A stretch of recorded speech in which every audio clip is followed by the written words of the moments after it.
Hello बच्चों, बेटा आज हम नई यूनिट स्टार्ट करने जा रहे हैं। Unit number 2, current electricity. Current electricity बच्चों, हमारी जो फर्स्ट यूनिट थी, यूनिट फर्स्ट इलेक्ट्रोस्टैटिक्स, इसमें हमने स्टैटिक चार्ज की बात की थी। स्टैटिक चार्ज डिस्कस किया था, यानी चार्ज एट रेस्ट हमने डिस्कस किया था। ठीक है बेटा, अब हम बात करेंगे करंट इलेक्ट्रिसिटी। तो अब करंट इलेक्ट्रिसिटी में चार्ज इन मोशन डिस्कस करेंगे बेटा, चार्ज इन मोशन। और बेटा जो चार्ज इन मोशन है, ये भी आपका दो तरह से है कि आपका जो चार्ज है वो v कांस्टेंट से मूव कर रहा है कि v वेरिएबल है। उसका v कांस्टेंट है, इसका मतलब उसका एक्सेलरेशन क्या होगा बेटा, 0 होगा। और v वेरिएबल है, यानी वो कैसा पार्टिकल होगा, आपका एक्सेलरेटेड पार्टिकल होगा। फिर जब एक्सेलरेटेड पार्टिकल आएगा तो उसको हम मैग्नेटिज्म में पढ़ेंगे, मैग्नेटिज्म में डिस्कस करेंगे, इलेक्ट्रोमैग्नेटिज्म। और ये हम अपने करंट इलेक्ट्रिसिटी में डिस्कस करेंगे। ठीक है बेटा, जब किसी गिवन क्रॉस सेक्शन से, ये गिवन क्रॉस सेक्शन है बेटा, तो इस क्रॉस सेक्शन से गिवन टाइम में जितने नंबर ऑफ चार्ज पार्टिकल इसको क्रॉस करेंगे बेटा, तो करंट क्या होता है बच्चों, यही करंट होता है कि यूनिट टाइम में गिवन एरिया को, गिवन क्रॉस सेक्शन को कितने चार्ज पार्टिकल क्रॉस कर रहे हैं। तो करंट होता है आपका चार्ज अपॉन टाइम। तो बेटा हमें इसी का डिस्कशन करना है अब। ठीक है, और आपकी इजी सी यूनिट है, ऐसा कुछ नहीं है। अगर आपने फर्स्ट यूनिट को अच्छे से समझा है तो यहाँ पे आपको बहुत ही आसानी से समझ में आने वाले हैं सारे टॉपिक। तो सबसे पहले हम बात करते हैं फर्स्ट टर्म की, जो आपकी इलेक्ट्रिक करंट है। इलेक्ट्रिक करंट का बेटा सिंबल आप स्मॉल आई से भी रिप्रेजेंट कर लेते हैं, कैपिटल आई से भी यूज़ करते हैं। ठीक है, तो आप जो भी सिंबल यूज़ करें, एक को ही फॉलो करें। अब इलेक्ट्रिक करंट होता क्या है बेटा, अभी आप कह रहे हो इलेक्ट्रिक करंट, क्योंकि इलेक्ट्रिक चार्ज के फ्लो से हमें करंट मिलता है। अब सोचिए कि मैडम कह रही है कि चार्ज के फ्लो से हमें करंट मिलता है। बेटा ये एक कंडक्टर है आपके पास, इस कंडक्टर के अंदर आपको पता है बहुत सारे इलेक्ट्रॉन्स क्या है, फ्रीली मूव करते रहते हैं, यानी फ्री है। तो वो रेंडमली क्या कर रहे हैं, मोशन में है। अब इस कंडक्टर के अंदर बहुत सारे चार्ज है और ये मूव भी कर रहे हैं, फिर भी हाँ करंट 0 है। करंट क्या है, 0 है। इसका मतलब ये जो चार्ज है ये करंट के लिए कंट्रीब्यूशन कब करेगा, तो बेटा जब एक चार्ज कॉन्टिन्यूअस मैनर में फ्लो करता है, जब वो एक गिवन क्रॉस सेक्शन को क्रॉस करता है। यहाँ पर एक्चुअल में क्या हो रहा है कि अगर मैं आपको ये बड़ी सी पिक्चर बना के दिखाऊं तो ये सिचुएशन ऐसे है, और मैं एक इलेक्ट्रॉन पर फोकस करूं, ये आपका एक इलेक्ट्रॉन है, मान लो चार्ज पार्टिकल है, ये इधर चला, किसी दूसरे चार्ज पार्टिकल से टकरा गया, फिर ऐसे मुड़ गया, फिर किसी से टकरा गया, फिर ऐसे मुड़ गया, फिर किसी से टकरा गया, फिर ऐसे मुड़ गया, वॉल्स ऑफ कंडक्टर से टकरा गया।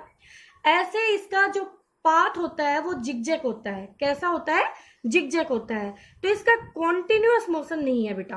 ठीक है, इसलिए ये हमें कोई भी करंट बना के नहीं देता। अगर ऐसे ही हमें करंट मिल जाता तो जो आयरन की रोड है वो ऐसे ही रखी होती और उसको जब हम टच करते तो हमें एक करंट फील होना चाहिए था, बट हमें नहीं होता है।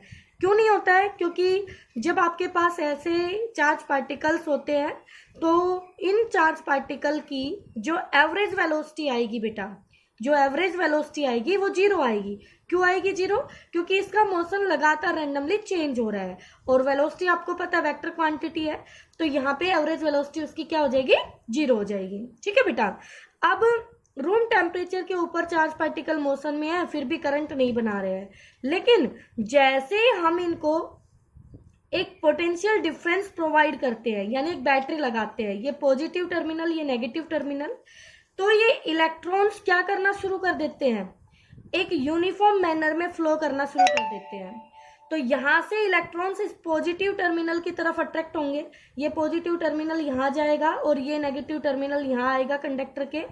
तो यहां से इस कंडक्टर के जो खुद के इलेक्ट्रॉन्स होंगे वो यहाँ से भाग जाएंगे और यहाँ इकट्ठा होंगे और यहाँ पे पॉजिटिव पॉजिटिव पोलरिटी दिखाएगा। मान लो आपने फील्ड नहीं लगाया है तो सिचुएशन यही तो पड़ी थी आपने एक कंडक्टर में कि अगर एक एक्सटर्नल फील्ड में, ये इलेक्ट्रिक फील्ड था बेटा आपका, अप्लाइड इलेक्ट्रिक फील्ड था, तो इस इलेक्ट्रिक फील्ड में यहाँ पर जब इलेक्ट्रॉन्स है ये बहुत सारे, तो इलेक्ट्रिक फील्ड के अपोजिट डायरेक्शन में इलेक्ट्रॉन जाएंगे, ठीक है, और जाके यहाँ इस किनारे पे इकट्ठे हो जाएंगे। यहाँ इलेक्ट्रॉन की डेफिशिएंसी हो जाएगी और अंदर एक इलेक्ट्रिक फील्ड जनरेट हो जाएगा, इंड्यूस इलेक्ट्रिक फील्ड, जो इस अप्लाइड इलेक्ट्रिक फील्ड के क्या होगा, अपोजिट में होगा, और जिससे अंदर टोटल फील्ड क्या हो जाएगा, ई नेट जीरो हो जाएगा। क्या हो जाएगा बेटा, जीरो हो जाएगा, ठीक है। लेकिन यहां पर क्या होगा, तो ये थी इलेक्ट्रोस्टैटिक कंडीशन, ये क्या थी, स्टैटिक कंडीशन में हमने यही पढ़ा था एक कंडक्टर में।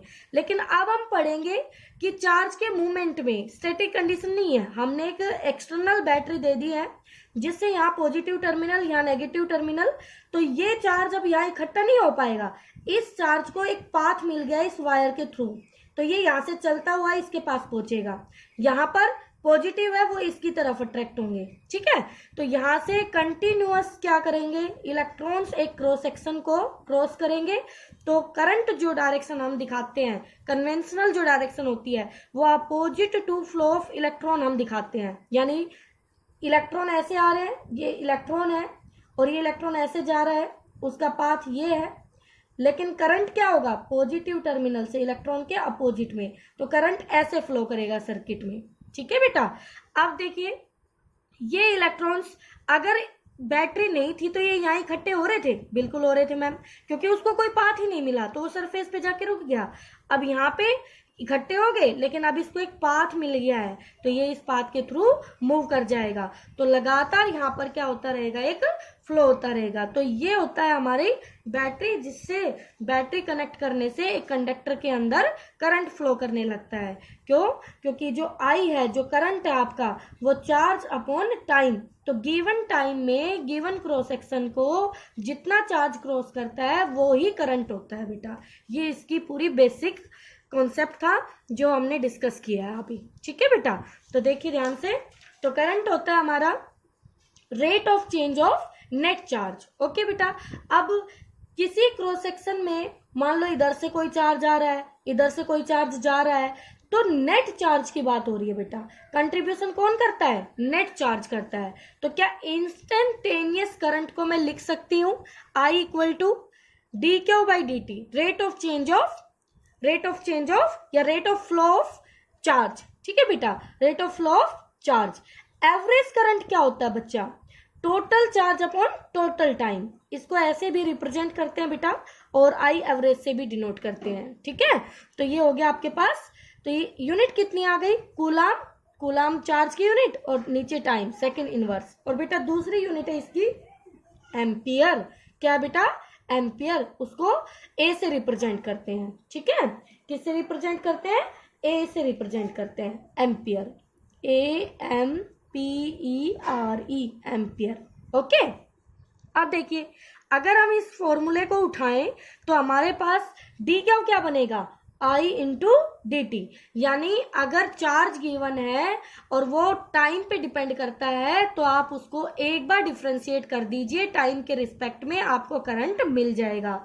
लेकिन अगर करंट गिवन है बेटा और वो टाइम का फंक्शन है और हमें चार्ज फ्लो निकालना है तो हमें इंटीग्रेट करना पड़ेगा, या डिफ्रेंशिएशन किया, यहाँ पे इंटीग्रेशन किया। तो चार्ज से करंट पे पहुंचने के लिए डिफ्रेंशिएशन करें और करंट से चार्ज पे पहुंचने के लिए इंटीग्रेशन करें, ओके बच्चों। तो जो करंट है हमारा वो कैसी क्वांटिटी है बेटा, वो स्केलर क्वांटिटी है। अब आप सोचेंगे मैम ये तो डायरेक्शन भी रखता है, फिर ये वेक्टर क्यों नहीं है? बेटा डायरेक्शन और मैग्नीट्यूड रखने से ही वेक्टर नहीं होती कोई क्वांटिटी। वेक्टर होने के लिए वेक्टर लॉज को ओबे करना जरूरी है, जो करंट नहीं करता है आपका। कैसे नहीं करता है? क्यों? मान लो एक वायर ये आपकी और एक वायर ये आपकी, और ये दोनों 60 डिग्री का एंगल बनाती है, और इसमें से 1 एम्पियर आ रहा है और इसमें से 2 एम्पियर आ रहा है, और यहाँ पर आ गया 3 एम्पियर करंट। फिर यही वायर आपने ऐसे ले ली 1 एम्पियर और ऐसे ले ली 2 एम्पियर, अब एंगल हो गया इनके बीच 90 डिग्री। फिर से हमें रिजल्टेंट कितना मिला? 3 एम्पियर। तो बेटा इन दो वेक्टर के बीच का एंगल मैटर ही नहीं कर रहा कि एंगल कितना है कितना नहीं है, इसका मतलब वो वेक्टर ही नहीं है। इसलिए करंट कैसी क्वांटिटी है बेटा? स्केलर क्वांटिटी है। कैसी क्वांटिटी है? स्केलर क्वांटिटी है। ओके। अब बच्चों मान लो आपको कोई ग्राफ दे दिया जाए, किस किस के बीच में आपको ग्राफ दे दिया गया? करंट, और ये देखिए ये हमारा ग्राफ है, देख के बताती हूँ। यहां से देखिए, यहां से I into time current into time हमें क्या देगा? चार्ज।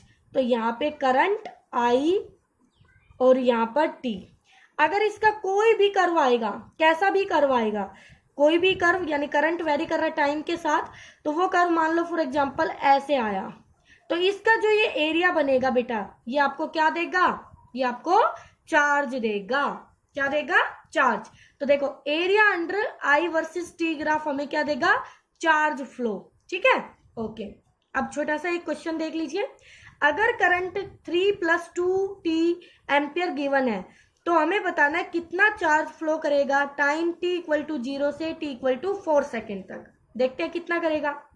हमें पता है अगर करंट टाइम का फंक्शन है तो हमें इंटीग्रेट करना होगा चार्ज तक पहुंचने के लिए। तो हमने किया Q = I dt, I की वैल्यू पुट की हमें 3 + 2t dt। 3 को अलग कर लिया बेटा, 2t dt को अलग कर लिया। लिमिट हमें कहां से कहां तक टाइम की? 0 से 4 तक। 0 से 4 तक लिमिट अप्लाई कर दी। 3 को बाहर किया, dt का इंटीग्रेशन t हुआ बेटा। 2 को बाहर किया, t का इंटीग्रेशन, पावर 1 है तो 1 में 1 ऐड की, 2 नई पावर से डिवाइड किया, तो 0 से 4 लिमिट लगा दी। तो बच्चों इसको सोल्व किया, 3 4 - 0, 0 को आपने स्किप कर दिया, छोड़ दिया। यहाँ 2 से 2 कैंसिल हो गया बेटा, 4 का स्क्वायर 16, 0 का स्क्वायर 0, 0 हमने छोड़ दिया। तो ये हो गया 12 + 16, तो ये आ गया आपके पास 28 कूलम। तो ये आपका हो गया आंसर। ठीक है बेटा, तो ये था आज का बेसिक लेक्चर करंट के बारे में। इसको अच्छे से पढ़ो और आगे अगली वीडियो में समझेंगे हम। ओके।